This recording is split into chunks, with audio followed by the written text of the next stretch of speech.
Pratishtha Mukherjee, a study of Pasupata Saivism in Gujarat. Good afternoon, everyone. My name is Pratishtha Mukherjee.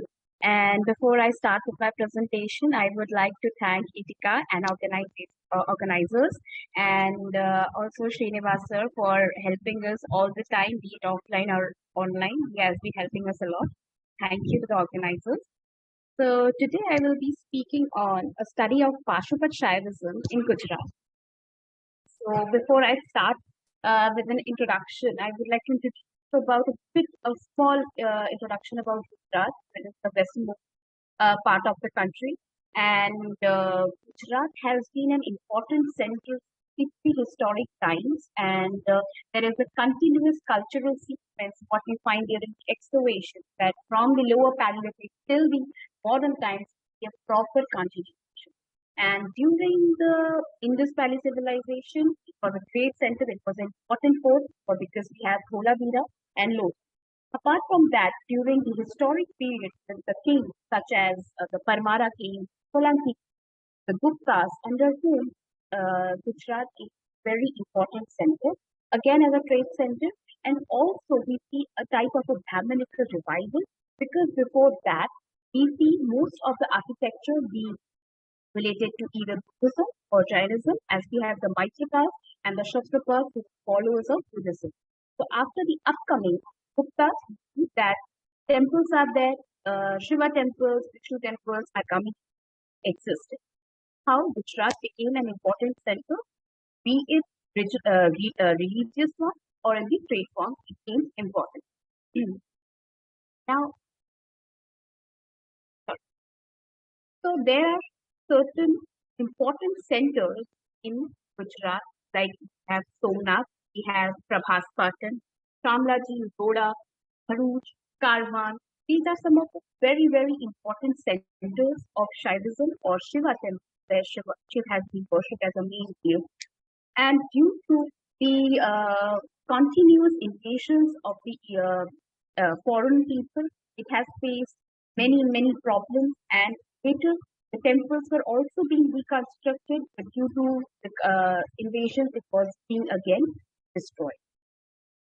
So today I will be speaking about the Pashupat Shaivism and how Pashupat Shaivism gained importance and slowly it declined, and it only prevails in two parts of specifically in Gujarat.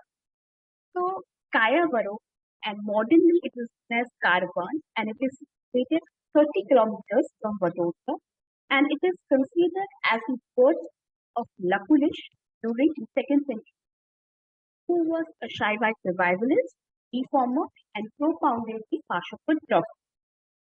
Now, Kaya Varohan or modern Karwan has been described variously in the and the Vayu Purana as during the Satyug period it was called as Ichhapuri, Treta Yug it was called as Mayapuri, Dwapar Yug was as Vedhavati, and in Kali Yug as Kaya Varo.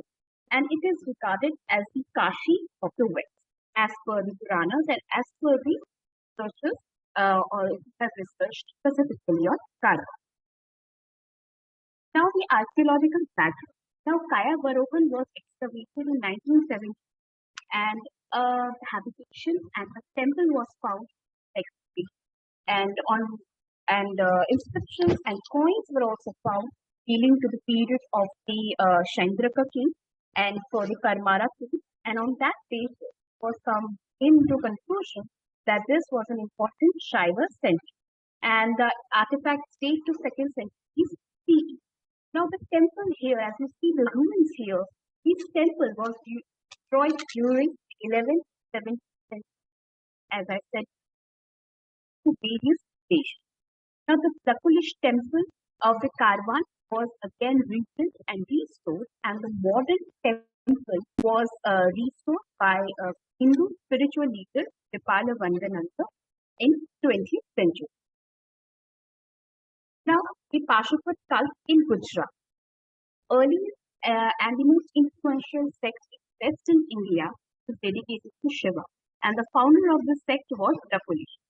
Now, as archaeologically, there are certain important references to talk about the Pashupata, how it occurred, and how its sprang in different parts of India, specifically in Rajasthan and some parts of Mathura. So the earliest reference from the Mahendravarman South Indian drama Matsya Vilasa, which talks about donations to Shaiva followers who were given certain land for building up temples, and the people were following. People were the followers of Lakulisha, and they were staying at Kayavar. So the Kayavar again it becomes Kayavarohan modern set. Now, the Somnath Pattana Prashasti, it talks about a temple king, Bhava Brihaspati, who is said to be like possessing a body like Lakulisha, which again becomes Lakulisha. Now, Lakulish is said to be the propounder, and when I go to the iconography part, then I will be talking more about Lakulisha. Now, the Chintra Prashasti also records some traditions about the origin of this and the strength of the king, Inam Bhalashakti, and the 8 lane stone inscription dated 1971 talks about Kayavarta and Kayavarohan and people staying here and people were worshipping Lakulisha as Shiva itself. Now, when you see this is the actual image of the temple at Lakulish, and it is said to be this is the place, or Kayavarohan is the original place where Lakulisha was actually propagating, and from here it went out of to the other parts. Lakulisha, as per the story in the Linga Purana, it is said that Vasudeva was born in Yadu family, and later, due to some reasons, he died. Then Shiva reincarnated, or he just went into the body of that dead person, and the dead person came into existence. And after that thing, after that scenario, that person was called as Lakulisha. So that is the reason Kaya Avarohan, where the Kaya was again it possessed the body. So it became Kaya Avarohan, finally Kaya Avarohan, and in the modern context, we understand it as Karma. So the typical depiction of Lakulisha is that the Shiva Linga is there. In front of that, we see Lakulisha is seated in ichthyophallic position, and in one hand he holds a danda, and another hand he holds a bijoru. So this is how we identify Lakulisha in the Gujarat region. And this is the main temple, and the rituals include like the normal rituals of pouring water or milk. So this is the difference between a normal Shivalinga and a Shivalinga of the Pasupata or a Lakulish sect. Now, the Pashupat have 5 doctrines which follows. That the first is that of Karya, and which says that effect is that which is not independent of 3 types: cognition, kala, and pashu. The karana, the cause, the why the problem is there, why the destruction is there. So it the karana which cause. Then we have yoga, that is the union with soul, with pati, and which is attained in 2 ways. First, attained through japa, dhyan, and the other karmas, while in the second by strict control over the senses. The fourth is that of vidhi, that the ritual practices, and specifically known as upahars. Now, the vidhi of the Pashupat includes bathing, a thrice in ashes, lying down on ashes, making sounds or chanting, singing loudly or dancing, curling tongues, and roaring like food. So when I was actually staying at Karwan, I have personally experienced that thing. It was not like what I am reading, and it is not like it was a very simple thing. People were not screaming; they were shouting, they were chanting loudly. The ghantis they were blowing, they were blowing the shankar. It was a very beautiful scenario to be experienced. Last doctrine is that of Khanta, that is the end of the pain or the problem, and there is of 2 types, that is Anantamaka Moksha and the Satmaka Moksha. The former is described as absolute freedom from pain. Now the deity itself. So the Karwan harbors the Mahidameshwar Jyotishwar Ling founded by Maharshi Vishwamitra. The Shivalinga is made up of black basalt, and it is regarded as Swayambhu, that is self-manifest. The linga represents an exceptional iconic form of Shiva Linga, the image of Lakulisha, just as I said, in a meditative posture, epiphalic, holding a danda and a bijol. Pratishtha ji, I hope you are coming to your conclusion now. Yes, sir. Yes, sir. So this is the temple complex. I will get to the actual thing.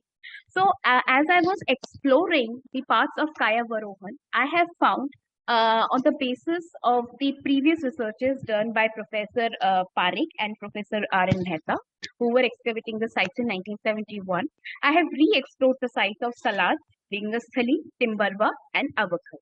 So this is the important temple. This is the temple, and the excavation was done somewhere here. And this is the area where this cult is still prevailing, but in the pockets. But another aspect of this thing is that wherever the temple or Shiva temple is there, with the Shiva temple, we see another Jain temple is also there. So even though that is a very modern idea, but just to showcase that how Jainism is also in the race of this religion, so they have started building temples along with the Shiva temples. So different thing. So when I was exploring, now each temple were having a symbolic representation or a representation of Lakulisha. Everywhere there was Lakulisha, and behind that there were small other Shivalingas. When I was interviewing the people, I have asked that, do you people know that who is Lakulisha, or why are you worshipping him? So they were not aware about anything about the Pashupata sect. They were just saying that this is Shiv. We are worshipping in the Shiva form. He is in the form of a human being. That's it. So these temples were having certain ancient remains dating to 7th to 8th century. Now this is Sri Raj Rajeshwar Mahadev temple, and it also has some ancient remains from the Pashupata sect. Pratishtha ji, your paper has invoked many questions, and you have to leave time for questions also. Otherwise, Sir, I'm just completing. Only I think this is it. Yeah, only one side. So these are certain remains which were found during near the temple complex, as well as near the modern temples.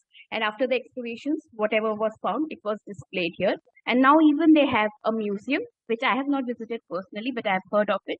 And these are some of the memorial stones which were also found from the region, but they were a later addition during the 11th and 12th century. So my concluding remarks is that the recent excavations at Karwan have revealed that Karwahan or Kaya Varohan was an important Lakulish center, and certain early images have also been found at Rajasthan and Mathura, which indicates that even though it originated in the parts of here in Karwan, it was further reached to the different regions because of his disciples. We have Gargya, Pushika, Maitreya, and Kaurusha. And the earliest Lakulisha temple is from the post-Gupta period, from 7th century. And there are different ways of depicting Lakulisha, like the 2 hands and 4 hands sometimes. And with the later periods, the Pashupa Sampradaya faced a slight decline because of the 4 disciples I just named, who made their own doctrines, and actually the system was slowly lost. Yeah. Thank you. Thank you.